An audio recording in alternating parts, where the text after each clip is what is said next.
Ilang beses mo napanood yun?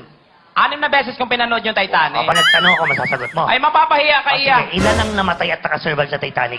Sige nga. Yun lang. Sagutin mo, ilan namatay doon? Yung ganong eksena, hindi ko gusto yan, napalingon ako. Wala palingon, 6 na beses itong napanood. Hindi 6 na sunod-sunod. 6 consecutive. Wow!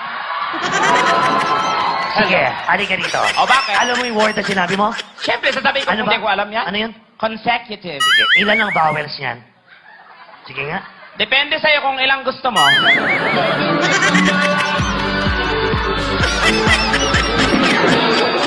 Wala naman nagbabawel niyan, ah.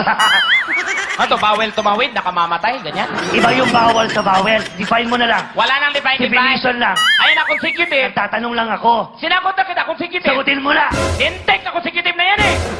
Pag nakita ko yun, umanda sa akin yan. Ano ba yan?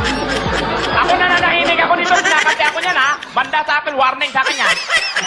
Hindi mo lang masagot, kilawang pang tao yung consecutive. Balik tayo sa Titanic. Ilan ang namatay doon? O ba't kailan mo itanong yan? Kasali ba ako dun sa namatay? Sabi mo, napanood ko, ilan ang namatay doon? Hindi sana sumama ka nang nabilang natin.